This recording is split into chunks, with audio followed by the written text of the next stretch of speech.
আমাদের এখান থেকে কয়েকশো গজ দূরে আমাদের বাংলাদেশের হৃৎপিণ্ড সচিবালয়ে অগ্নিসংযোগ করা হয়েছে।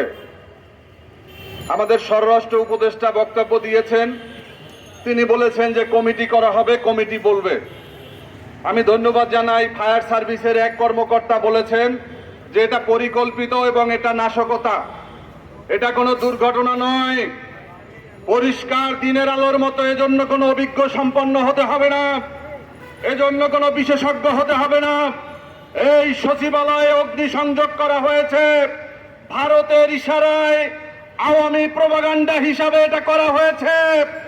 এর সাথে যারা জড়িত এখন পর্যন্ত কেন তাদেরকে গ্রেফতার করা হয় নাই, এটাই আমরা জানতে চাই। বন্ধুরা, আমরা তো অনেক আগেই বলেছি যে সচিবালয়ের চেয়ারে চেয়ারে বসে আছে খুনি হাসিনার দোসররা। আমরা বলেছি যে উপদেষ্টা পরিষদে রয়েছে খুনি হাসিনার দোসররা। আমরা বলেছি বিভিন্ন মন্ত্রণালয়, অধিদপ্তর, পরিদপ্তর, মহাপরিদপ্তর, প্রত্যেকটা চেয়ারে চেয়ারে আওয়ামী দোসররা বসে আছে।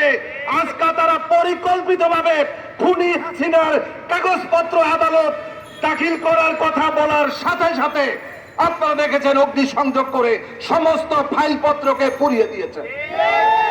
এই দায় কোনোভাবে উপদেষ্টা পরিষদ এড়াতে পারে না।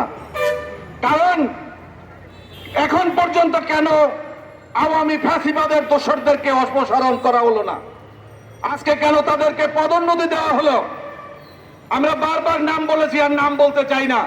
আমরা তালিকা প্রকাশ করব যে খুনি হাসিনার দোসরদের মধ্যে কারা কারা উপদেষ্টা পরিষদে আছে, কারা সচিবালয়ের সচিব আছে, কারা বিভিন্ন মন্ত্রণালয় আছে, কারা সেনাবাহিনীতে আছে, কারা পুলিশে আছে, কারা বিজেপি আছে, কারা এই বিচারপতি আছে।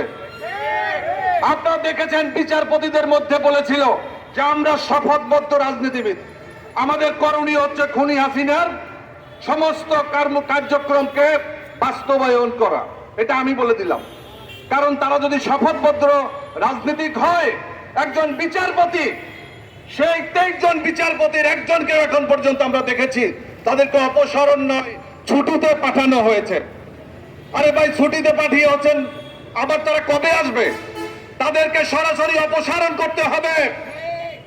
সংগ্রামী বন্ধুরা আমার, ভারতের দাদাগিরির বিরুদ্ধে আমাদের লড়াই।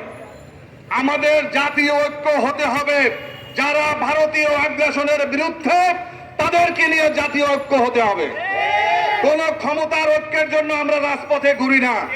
আমরা চাই ভারতের রক্তচক্ষুর বিরুদ্ধে যারা চোখে চোখ রেখে কথা বলতে পারবে, যারা আমার বাংলাদেশের স্বার্থকে হাসিল করতে পারবে, জাতীয় স্বার্থকে রক্ষা করতে পারবে, তারাই ওই চেয়ারে বসবে।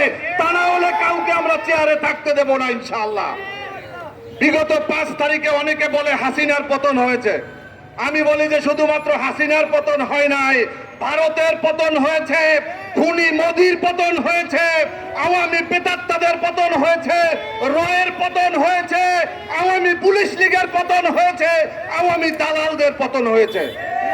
গত কয়েকদিন আগে দেখলাম কুমিল্লাতে একজন মুক্তিযোদ্ধাকে কিছু উত্তম মাধ্যম দেওয়া হয়েছে, তিনি প্রায় কয়েকটা মার্ডার কেসের আসামি। এই বিগত 17 বছরে এলাকার মানুষকে ঘুম হারাম করে দিয়েছিল তিনি, এবং তিনি মুক্তিযোদ্ধা হিসাবে সনদ পেয়েছে কবে জানেন? 2014 সালে। 2014 সালে যারা মুক্তিযোদ্ধার সনদ পেয়েছে তারা কেউ সঠিক মুক্তিযোদ্ধা হতে পারে না, এটাই হচ্ছে বাস্তবতা। আজকে যারা মিডিয়ায় কান্নাকাটি করছেন তারা মূলত আওয়ামী লীগের পক্ষ অবলম্বন করছেন। পরিষ্কার বলতে চাই, একজন মুক্তিযোদ্ধা যদি অন্যায় করে তার অন্যায় শাস্তি পেতে হবে।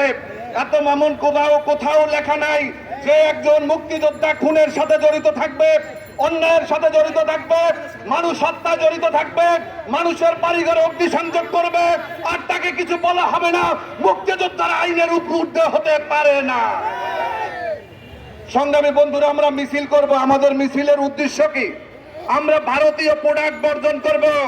বাংলাদেশের জনগণ ভারতের সবচেয়ে নিকৃষ্ট প্রোডাক্ট বিগত 5 তারিখে বর্জন করেছে, খুনি হাসিনাকে বর্জন করেছে। আমরা আজকে প্রায় 5 মাস হয়েছে, আমরা কি পেঁয়াজ খাই না? আমরা আলু খাই না? আমরা চাল খাই না, আমরা হাসপাতালে চিকিৎসা নেই না। তোরা তো বন্ধ করে দিয়েছো মেডিকেল ভিসা, ভারতে যাতায়াতের ভিসা। বাংলাদেশের জনগণ কি সব মরে গেছে নাকি? আজকে বাংলাদেশের কিছু অতি উৎসাহী জনগণ রয়েছে যারা বাজার করার জন্য নিউ মার্কেটে যায় কলকাতার।